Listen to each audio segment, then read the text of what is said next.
Dave Sussman back with you at Whiskey Politics for Ricochet.com, and we are still at Freedom Fest. In fact, just finishing up Freedom Fest, as you could tell from my attire here, so gonna have a comfortable travel day home. But before we left, we wanted to speak with Nick Zhao, who is with the World Nano Foundation, ZMY Financial Group, who's here this week to talk to Freedom Fest and to share with us today why he was on a panel to discuss the new anti-culturalism in China and what is going on, how it's changed since the Cultural Revolution. So welcome, Nick. How are you? Good. How are you? Good, good. Thanks for joining us.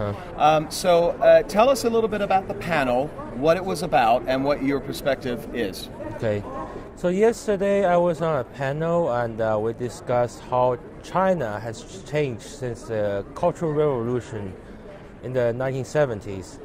And two of my co-panelists, they were arguing that China really hasn't changed much since the Cultural Revolution, meaning that a lot of the politics, a lot of degree of oppression by the Chinese government stayed the same, basically to the present days. But I argued otherwise. I believe that China has changed a lot and towards free market economy and towards individual liberties in the last 20 and 30 years after the Cultural Revolution.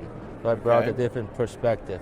And how's that impacted the economy of China? We all know when we talk about China is a huge global, maybe the global superpower now when it comes to economically speaking. Yes. Obviously America is there. But how has the Cultural Revolution impacted the economy?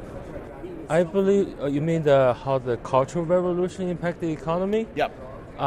Basically, the Cultural Revolution was an unfortunate event that started in the 1970s by a gang of four peoples. One was the wife of Mao. After Mao passed away, she came to power, and then three other guys. They were trying to gain the political powers for themselves, and they were actually opposed by many loyal communists and good communists at the time. So they didn't represent the Communist Party. And after they were defeated and purged out of power, this guy named Deng Xiaoping, he believed that China should change.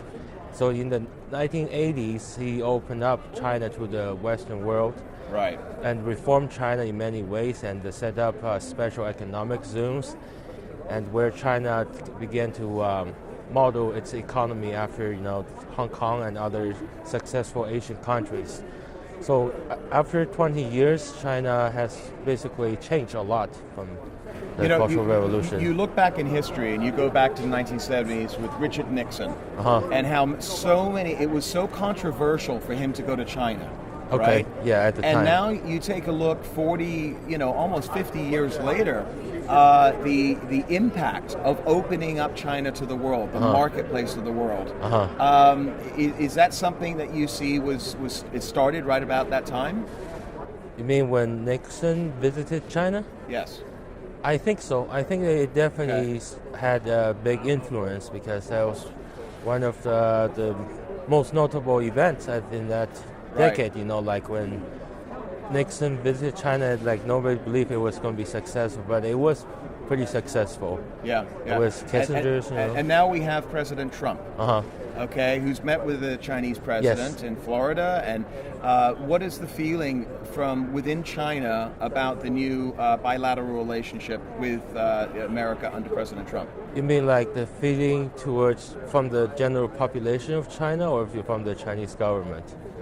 Let's go with both. Okay, so I think the Chinese government is pretty happy about it because Xi Jinping represents the Chinese government. He was when he visited Trump in the U.S. and they were pretty happy that we met Trump. And on the other hand, the Chinese populations, the Chinese general population, they also were very happy when Trump won because they saw Trump as a strong business leaders who had a lot of diplomatic skills because he's a very successful man and definitely a better choice than Clinton, who we don't even know what she's going to do if she was elected.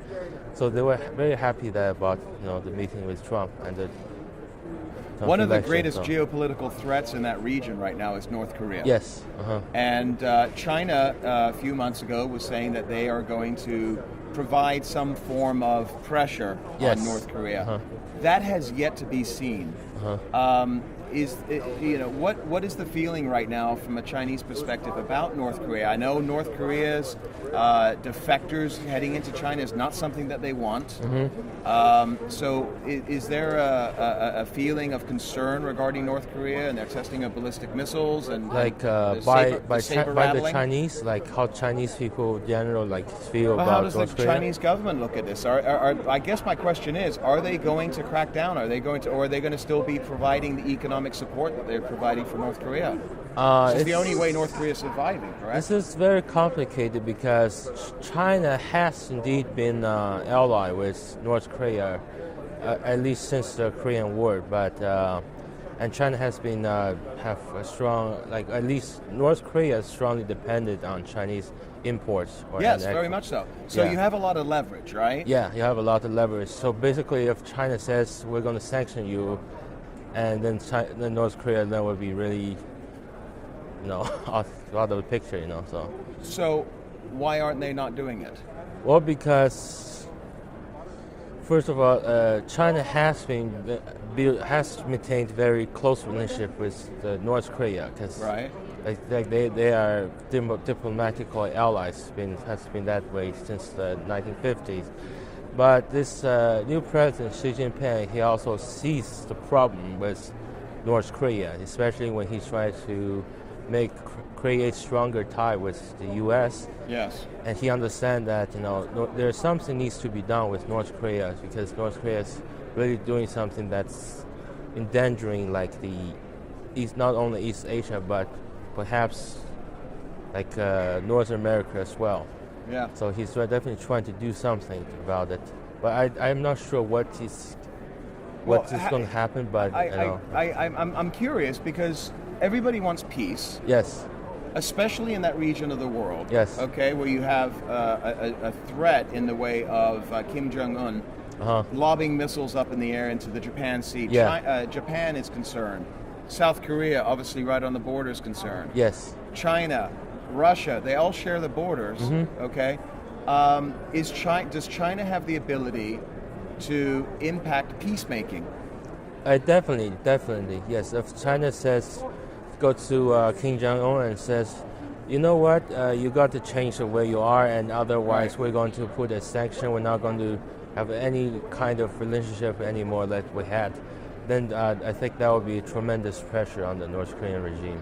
It would be. Yeah, it'd be nice to see it. But right? on the other hand, I believe Kim Jong Un, although he's a dictator, although he's very authoritarian, very bad in certain ways, but at the same time, I think he's a very rational guy. He understands that if he does do something crazy with South Korea, Japan, or with the U.S., there will be retaliations. You believe that he believes in that? He believes mutually assured destruction? Yes, that's the term, yeah. Right? Yes.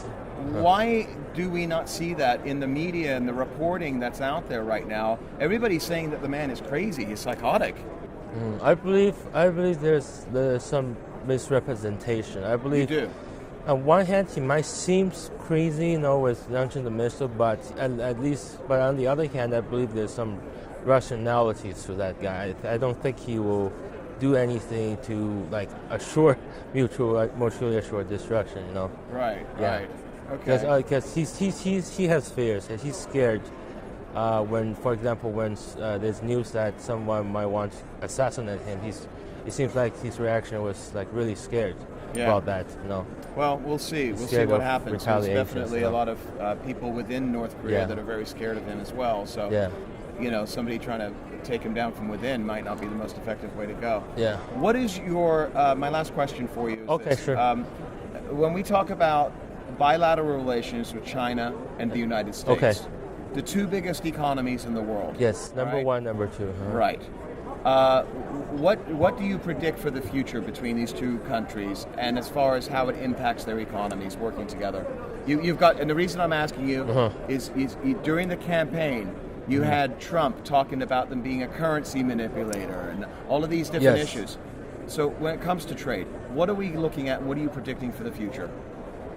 Well, basically, first of all, I believe that Trump has changed. When he was campaigning, he said a lot of negative things about China. Right. Like China is stealing our jobs, China this and China that.